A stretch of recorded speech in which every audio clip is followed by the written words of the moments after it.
전반전 시작. 야, 성심성의껏 하란 말이야. 시작하자마자부터 성심성의껏 전반전 시작. 이거 뭐야 지금? 아이, 시작하자마자부터. 앞돈 프라치 입장에서는 기회지. 맨날 무리키 백업했는데. 아, 무리키는 정신 좀 차려야 돼. 그 경기에서 득점 기회를 몇 개를 놓쳤는지. 아니, 근데 나는 이거 이해가 안 가는 게 산파울리 감독 마요르카 원정 경기에서 백스리를 쓸 이유가 있어? 얘네 무리키도 없는데 훨씬 더 공격적으로 나와야 되는 거 아니야?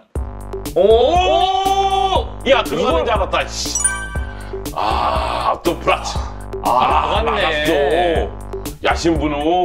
오! 야야야야야야야!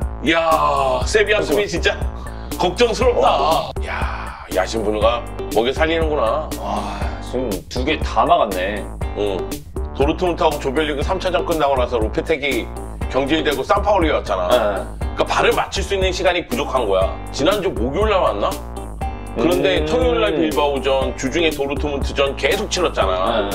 오! 이강인한테 라키티치 안 되겠구만. 카드도 안 준다고? 오, 아니 이거 카드 줘야지. 발목 향해 들어갔는데. 산파울리 감독도 늙긴 늙었다, 그치? 이 마르세유에서 지난 시즌에 워낙에 잘했다는 얘기는 있거든. 근데 산파울리 감독은 마지막으로 본 게 아르헨티나 대표팀 때가 아닌가 싶기도 하고. 실제로 봤어요? 아니, 실제로 못 봤지. 아, 이 새끼 진짜. 아니, 형이 왜 얘를 불러가지고 입중계를 시키는 거야? 형이 봤다며. 아니, 화면으로 봤다고, 화면으로. 화면으로는 나도 봤지. 아, 진짜. 야, 너 얘랑 한번 해봐. 화 안 나게 생겼나? 아, 이 경기 답답할 것 같다, 그치? 초반에 약간 좀 뭔가 몰아붙이는 것 같더니 그거 끝나고 나니까 뭐지? 근데 지금도 보면 마요르카가 이강인 선수한테 그렇게까지 볼 전달이 많이 되지는 않아요. 양팀 팬이 아니면 보기 힘든 경기다, 야. 아니, 우리가 그리고 경기 중에 이강인의 이름을 외친 게 몇 번 안 돼요. 지금 10번도 안 될걸요? 이강인! 야, 지금도 발이 높았어! 전반에만 지금 양팀 다 경고 4장이에요. 라멜라 약간 살짝 눈 밑에 멍든 것 같은데? 아, 진짜 우리 강인이를 안 되겠구만! 두 팀의 경기 지금 전반전이 이제 종료가 됐는데 일단 득점 없이 마무리는 됐고요. 네.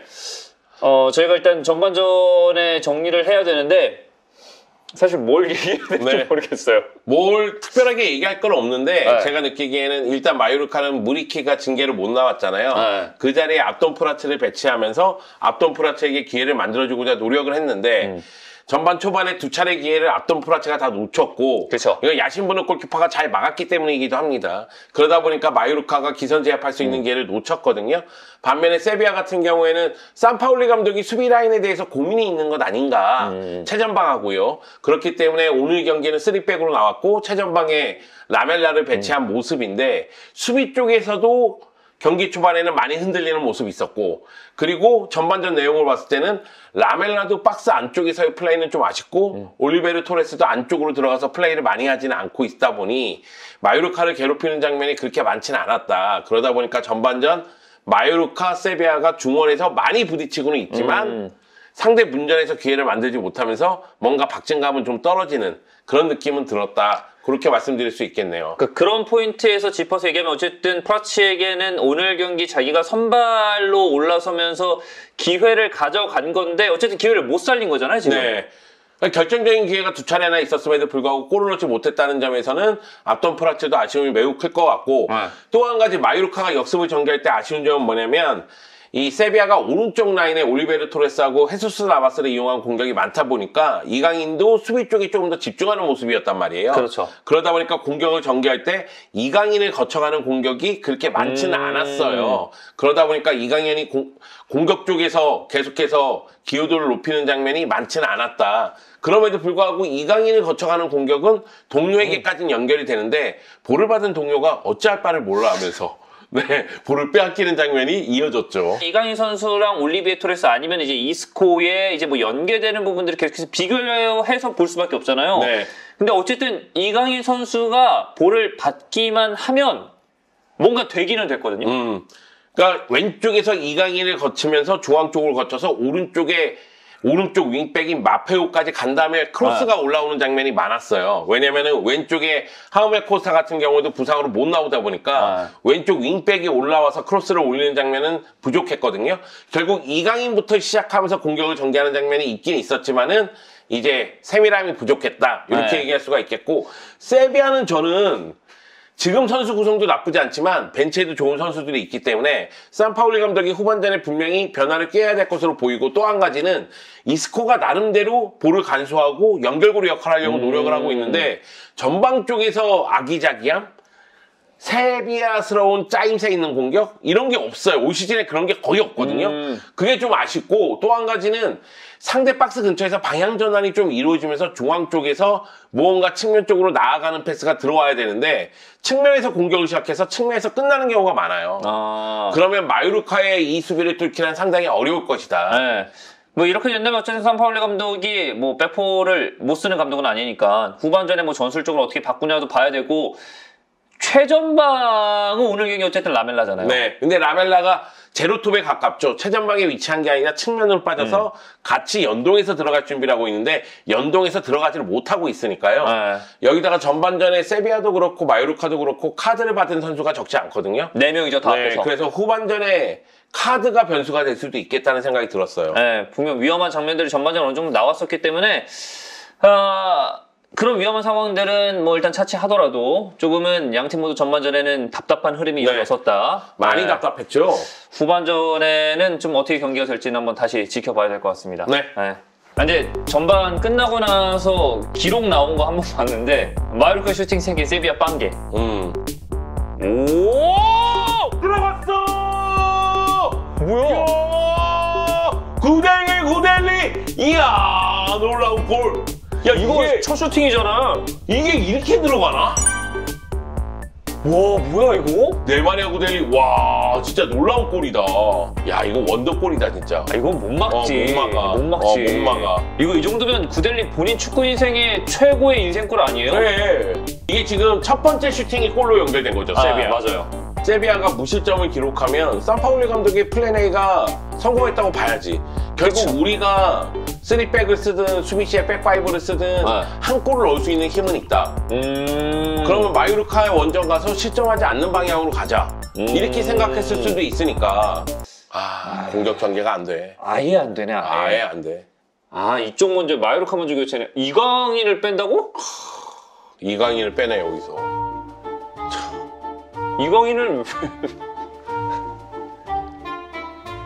이강인하고 안토니오 산체스를 뺐잖아요. 그러면서 측면에 발빠른 공격수를 배치함으로 인해서 이제 속도를 좀 더 높이겠다는 것으로 보이거든요. 근데 이강인이 있을 때 공격 전개가 조금 더 수월할 텐데. 그러니까 누군가 하나는 그 속도를 살릴 수 있는 패스를 주는 선수는 있어야 될 거 아니에요. 네.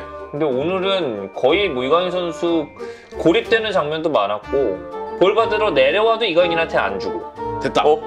야, 때려봐! 뭐 하나 때려봐! 아니, 그렇다고 그렇게 날리지 말고! 아이씨. 얘가 메이저리그야? 네가 홈런 타자야? 뭔가 모르게 조금씩 거칠어. 오! 됐다! 야, 가자! 해봐라. 좋다! 와, 씨. 이걸 놓쳤어. 야, 이거는 해결해줘야지. 앙헬 로드리게스. 와, 오늘 세비야 분호가 다 캐리하는구나. 진짜 저기서 앙헬 로드리게스가 골 넣었으면 이거 아기레 감독 선수 교체 성공이야. 근데 저걸 또 못 넣었어. 못 넣었어. 그래, 갔다 헤딩. 아니 여기다 떨고 헤딩. 진짜 내가 마요르카 보면서 이렇게 감정이입하면 안 되는데. 야, 세비야 이렇게 되면 산파울리 감독이 지봉 잡고 나서 올 시즌 첫 승. 리그에서 두 번째 승리. 자, 이러면 순위가 세비야가 53위까지 올라가네. 네. 사실 뭐 그렇게 얘기할 건 없는데 세비야 입장에서는 구델리 선수가 30m 지점에서 그 환상적인 중거리 슈팅으로 선제골을 넣으면서 경기 주도권을 잡았고요. 골이 들어간 다음에 세비야는 조금 더 안정적인 점유율 그리고 패스가 이루어지면서 경기를 주도하는 데 성공을 했고, 산파울리 감독은 아마 계획대로 선수를 교체한 것 같아요. 그러니까 공격이 안 풀릴 때는 일단 윙백들을 바꿔주면서 측면 공격의 속도를 좀 높여보려고 했고 그 다음에 시간이 지나면서 공격수들을 다 바꿔주거든요.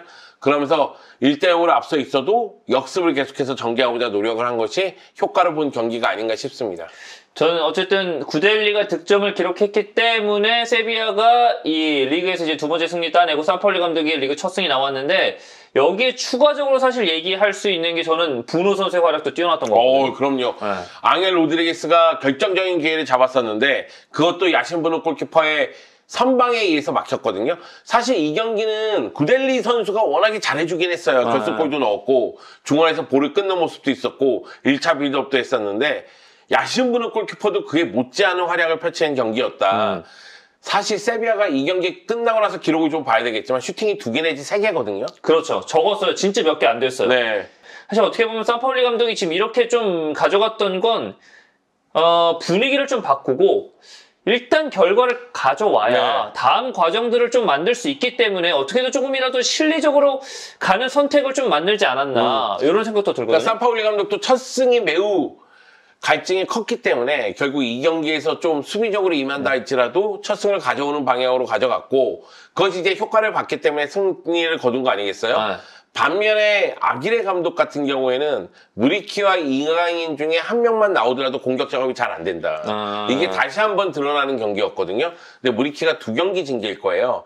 그래서 이 경기 다음 경기도 징계이기 때문에 아기레 감독 입장에서는 머릿속이 좀 복잡하지 않을까 그런 생각이 들고 아마 이강인 선수가 이 경기에서 빠르게 교체 아웃이 됐기 때문에 67분에 교체 아웃 됐잖아요. 그렇죠. 70분 전에 빠졌죠. 그렇기 때문에 다음 경기는 아마 많은 시간을 소화하지 않을까 하는 생각이 듭니다. 그러니까 이강인 선수가 저희가 뭐 경기를 보면서도 이야기를 했지만 본인이 경기를 못했다, 좀 아쉬웠다 이런 것보다도 팀 전체적으로 무언가 이강인 선수와 맞춰나가는 모습들을 쉽게 보기는 어려웠던 경기긴 했거든요. 네. 이강인 선수의 활약이 오늘 경기에선 좋았다고 보기는 어렵지만 사실 이강인 선수가 그나마 뛸 때 볼이 연결되는 모습이 있었거든요. 근데 이강인 선수를 도와주는 이강인 선수를 좀 보좌하는 선수들이 보이지 않다 보니 이강인 선수도 공격 쪽에서의 기여도가 높은 경기는 아니었다. 오히려 수비 쪽에서 더 열심히 뛰는 모습이 나왔다. 이렇게 평가할 수가 있겠고 이것이 이제 무리키가 떠나간 자리 그거하고도 연결이 될 거예요. 왜냐면 무리키는 소위 얘기해서 전방에서 몸빵도 해주잖아요. 근데 압돈 프라츠 같은 경우에는 공간으로 움직이는 선수고 앙헬 로드리게스 같은 경우에도 그런 모습이거든요. 그러다 보니까 이강인이 올라올 수 있게끔 부딪혀주고 이런 공간을 만들어주고 이런 움직임이 없다 보니까 오히려 이강인 선수가 보여줄 수 있는 게 굉장히 좀 제한적이었고 또 한 가지는 하우메 코스타 부상하고도 관련이 있습니다. 하우메 코스타가 올라와서 왼쪽 라인에서 이강인과 호흡을 맞춰야 되거든요. 그러니까 이강인 선수가 5-4-1일 때 왼쪽에 있다 할지라도 공격을 전개하면 중앙으로 가고 그럼 하우메 코스타가 올라와야 되는데 그것이 안 되다 보니까 결국 이강인 선수가 중앙 쪽으로 와서 측면으로 다시 연결하면서 여기서 연동하는 플레이가 나오는 게 아니라 오른쪽으로 넘겨주고 오른쪽에 올라온 마페오가 크로스를 올리는 굉장히 단순한 공격이 반복이 됐었죠. 아직까지 시즌 초반이고 사실 이강인 선수의 퍼포먼스만 봤을 때는 그 극초반에 너무 많은 공격 포인트를 쌓아 올리면서 굉장히 좋았었기 때문에 사실 팬들도 기대를 지금 많이 하고 있잖아요. 근데 약간 공격 포인트를 지금 못 쌓는 기간이 좀 길어지다 보니까 그 기대 대비 약간의 아쉬움은 쌓일 수 있는데 사실 올 시즌 초반 퍼포먼스를 금방 찾기만 하면 뭐 이강인 선수 공격 포인트 더 쌓아 나가는 것은 사실 시간 문제일 것 같은데 아기레 감독이 어쨌든 무리치가 없는 그 시간 동안 이제 남은 한 경기이긴 한데 이강인 선수 활용법을 조금 더 잘 적극적으로 만들고 좀 찾았으면 좋겠어요. 마요르카도 지금 위기긴 합니다. 왜냐면 이 경기 포함해서 최근 6경기에서 승리는 1승밖에 없으니까 아마도 마요르카는 월드컵이 시작하기 전까지 지금과 같은 패턴으로 갈 가능성이 커요. 그 대신 아기레 감독이 아마도 월드컵 기간 동안 팀을 재정비하고자 노력할 것으로 보이는데 5-4-1이라든가 5-3-1을 바탕으로 한 선수비 후역습 전술은 충분히 효과를 본다고 생각을 하거든요. 다만 득점 루트를 좀 다양하게 만들 필요성은 있다. 그리고 무리키, 이강인을 어떻게 더 잘 이용할 수 있느냐, 시너지 효과를 얼마만큼 더 잘 끌어낼 수 있느냐, 그런 방법도 또 찾았으면 좋겠습니다. 네, 그렇습니다. 여기서 마무리하죠. 네. 야, 이렇게 답답한 경기 너무 뻔한 얘기로 후토크하면 답답하셨죠? 네, 저희도 답답했습니다. 어쩔 수가 없어요. 보는 사람 다 답답했을 거예요.